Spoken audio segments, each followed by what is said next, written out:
Imagine a little boy sitting on a rough, carpeted floor, tense with anticipation. A tiny finger stretches out, and with a button press, the small CRT television in front of him hums to life and begins singing its faint, static tune. Beside it, a Super Nintendo sits quietly. Gray cartridge in hand, the boy leans towards the console and gingerly pushes it into place before flicking the purple power switch. The static ceases. The music rises slowly.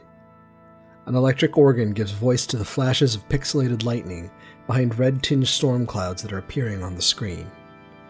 Louder now, and then the title.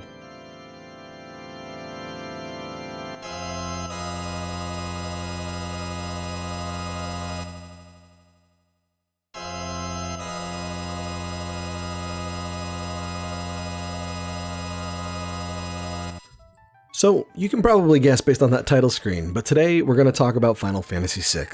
And I can barely say the name without being overwhelmed by nostalgia. For those of us that grew up with it, Final Fantasy VI was absolutely transformative. While the previous entries in the series were great games in their own right, Final Fantasy VI stood out as something new and innovative. And its legacy persists to this day. 16-bit pixel art, MIDI music, and all. What is it about Final Fantasy VI that left such an impact on a generation of gamers? How did it manage to stick with us for decades after its release? Well, many people view both fantasy and gaming as escapism. And to be honest, they're right. And while I have my own thoughts on why escapism isn't the terrible thing that people make it out to be, and look forward to that video later, fantasy is more than just an escape. Fantasy is about wonder. It's about scratching that itch for a belief in something greater than ourselves. It is looking into the unknown and for a brief moment, reacting with the awe that the real world tries so desperately to beat out of us. Well-told fantasy stories teach us how to be human in a way that most things can't. They help guide us through questions of morality and equip us to deal with the sometimes overwhelming emotions of daily life. They teach us about compassion, love, and even the more destructive side of human nature. In essence, they prepare us for the best and worst of life and help us become more than the cruel and callous creatures that we humans can be. And that is where the magic of Final Fantasy VI lies. Final Fantasy VI, possibly more than any other game in the franchise, managed to weave together the trials of its ensemble cast into something cohesive and beautiful. And it achieves that, first and foremost, through pain. More specifically, the pain of being. The pain of existing in an uncaring world. On a story level, Final Fantasy VI draws us in with heartbreak and loss, with loneliness, death, and despair. A species being systematically wiped out and a world plundered for the sake of power. Human experimentation, lost love, orphaned children. All of these things tug at our heartstrings as we play through the game. And each little side story places another piece that makes the world feel lived in, distressed, and captivating. Disguised as just another charmingly strange Final Fantasy game, Final Fantasy VI has both a surprisingly good and surprisingly generic storyline. But plot aside, the thing that makes it so enduring, the underlying theme of Final Fantasy VI, is about confronting our fears about the meaning of life and our purpose in the world. It portrays the struggle between nihilism, a lack of meaning, and the need to find a meaning that we make for ourselves. It asks us, what drives us beyond mere survival? And it's this universality that keeps the game relevant to this day. We start our game as Terra Bradford, slave to the power-hungry Empire and a mage in a world where magic is lost. Terra is the catalyst for our story, and perhaps the most easily identifiable example of the nihilistic struggle. Terra has lost her memory due to her manipulation by a slave crown, a device forced on her by the Chancellor of the Evil Empire. In the first half of the game, Terra's defining characteristic is her emotional paralysis. Her complete lack of personality is the most important part of her personality. She is unable to find a purpose, a reason to fight. And her inability leads to her being dragged along by forces, both good and evil, that would use her for their own ends. Her lack of purpose stands in stark contrast to the easily identifiable goals of the other party members in the first half of the game. Locke and Edgar fight for the Resistance. Sabin fights for his brother. Almost every character we meet has a simple and compelling motivation for fighting the Empire. Except for Terra. She does not want revenge. She has no friends or family to fight for. This woman, with a dormant power greater than any other known, does nothing more than simply exist in a world on the brink of utter chaos. This conflict between Terra's lonely listlessness and the rest of the group's driven purpose creates a dissonance which helps move the story forward. And while it initially seems that Terra is a bit boring for not having the same motivation, Terra's story is perhaps the most human. Without her memories, who is she at her core? Is she the kind of person who helps other people? Or does she ignore them? At some point in their lives, most people have similar questions. Who am I? What am I doing here? Who should I be? And all of this leads back to the central question of the game. What makes life worth living? What or who do we fight for? Again and again, we're taken back to these questions for each and every character. And the answers are hard-won. Some, like Locke's, the treasure hunter, can only be experienced through out-of-the-way side quests. But there is a single turning point where each character begins to finally figure out who they are and find their own inner strength. And that takes us to one of the most stunning moments in Final Fantasy VI. You lose. After following the main villains, Emperor Gestal and Kefka, to the floating island which contains the source of all magic, you are unable to stop Kefka from throwing 3 ancient goddess statues out of balance and causing the destruction of the world. And while there are many games that have used this trope both before and since, few have had such consequence. The world is destroyed. Hundreds of thousands die because you weren't strong enough. The world is irrevocably changed because you weren't fast enough. The lives of your friends and companions are shattered because you failed. And when you and your team have finally managed to crawl away, you are divided. The last bit of hope that you had left, that you and your friends could regroup and try again, is taken away from you. When the dust is settled, the party that you built, that you cared for and grew attached to, is left just as broken as the world. At this point, we, as the player, will, even if only briefly, begin to experience the same pain of being that our characters have experienced. And we're left with one question. Where do we go from here? The second half of the story flips the group conflict of the first half on its head. Terra and her struggle are no longer our main concern. Our previously self-assured group is now desperately trying to recapture the will to fight in the face of catastrophic failure. In this new world of ruin, we first control Celes, former general to the Empire and a foil to Terra's existential crisis. Celes and Terra are exceedingly similar. Both are magic users. Both struggle to find a reason to push forward. The biggest difference between the two women is that while Terra struggles to find an identity, Celes already knows who she is, and struggles with that self-knowledge. She has betrayed her country, her home, but is still only tentatively accepted by the rebels. And instead of paralysis, Celes pushes forward because it is the only thing she knows how to do. More than any other time in her arc, we distinctly feel her pain here. Celes, just like Terra, was always deeply lonely, but she opened her heart to her new friends in the party, and more specifically to the treasure hunter Locke. All for Kefka and the breaking of the world to rip them away from her again. Luckily, Cid, Celes's surrogate father, finds her washed up on a beach after the conflict with Kefka. With all but Cid lost to her and little hope for heroism, Celes begins her own fight against the terrible burden of being. She tries to reinvent herself, to obtain a measure of domesticity, a family life that she was never given the opportunity to have. But as time passes, Cid grows ill. Here, there are 2 outcomes. In one possibility, Cid recovers and we continue on as usual. But in my first playthrough, so many years ago, I wound up with the other option. As Cid becomes weaker and weaker, Celes's happy facade fades.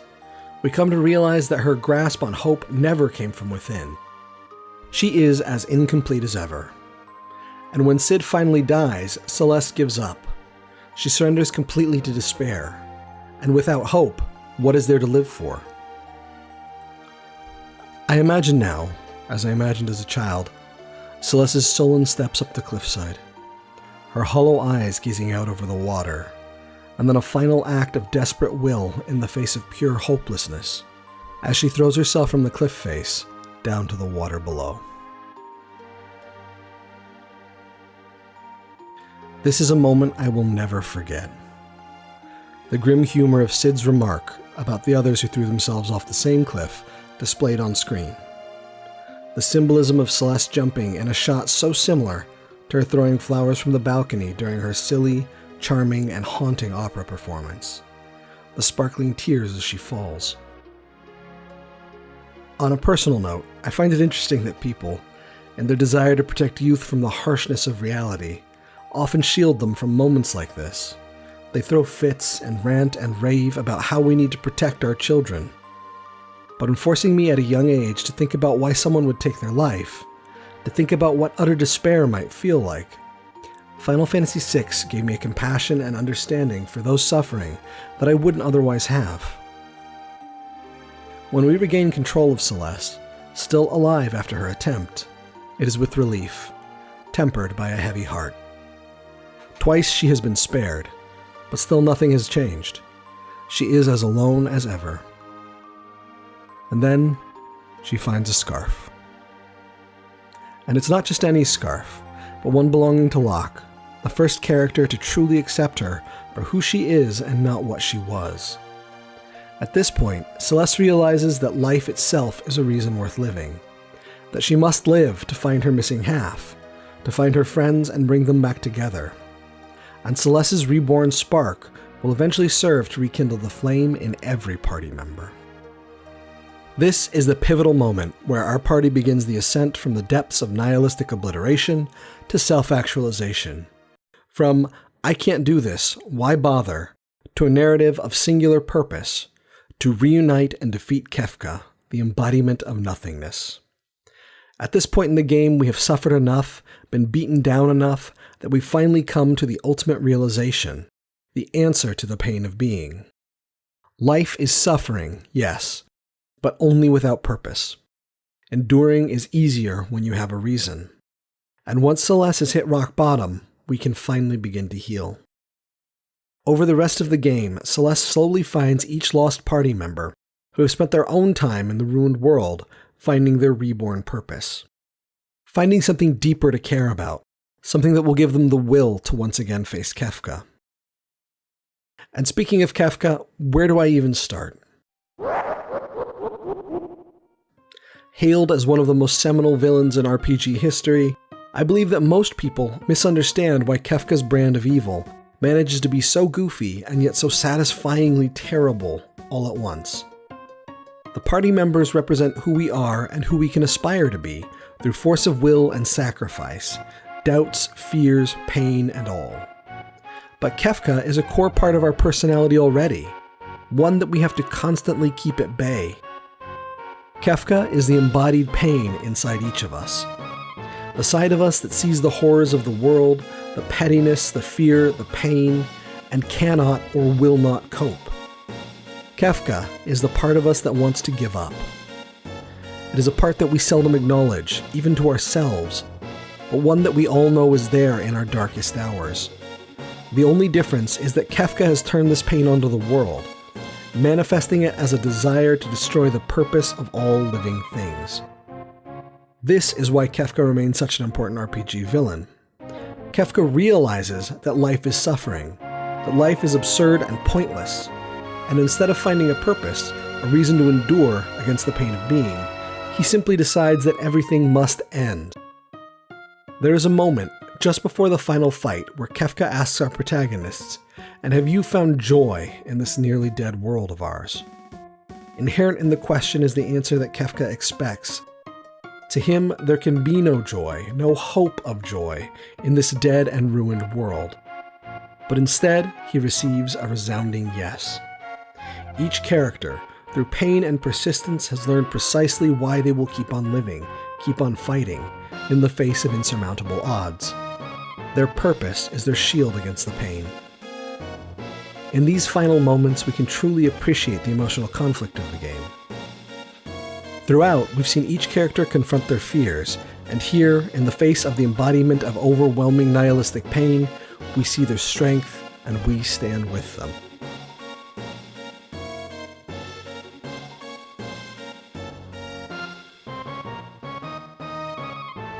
Everything about this game is carefully crafted, piece by piece, strand by strand.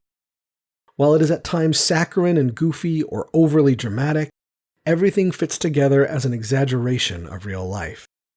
The importance of Final Fantasy VI in the development of a generation of RPG gamers cannot be understated.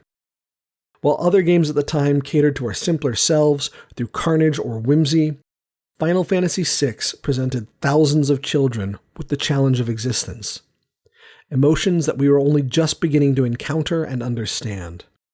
It held our hand and guided us through a perfect blend of realism and simplicity, and taught us how to persist and how to hope.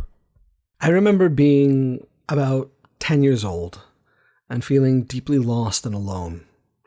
I had few friends at the time, my parents were recently divorced, and I was unsure. Everything was unstable, up in the air. And then my father and my stepmother rented Final Fantasy VI for my older brother. When I finally got my hands on it, I was blown away. I cried my little eyes out when Cyan had to see his family leave for a second time as they boarded the train to the afterlife. When I learned the tragic backstory of the silly and endearing Gao abandoned to the beasts. When Celeste discovered Cid's body and then took what I imagined was her first tentative step towards the edge of that fateful cliff before leaping. There is a notion that we should shelter our children from complex emotions. And as we grow older, we carry that with us and often find difficulty in discussing our emotions at all, or we are unequipped to deal with particularly challenging emotions. But I am glad that I was able to play Final Fantasy VI so many years ago. I am glad to have been a part of that fantasy. This game will always, always be deeply important to me. And while replays may never fully recapture the magic of what it meant to play when I was younger, it will remind me that that magic did exist, that it does exist for new and old gamers alike. It will remind me that great stories help shape lives, that there are other gamers out there, playing other games, who have had similar experiences to mine, and that we are all connected, even if we don't realize it, by these deeply human stories that we love and cherish. Thank you for watching, and let me say, from the bottom of my heart, you, my friends, me wow, all of you.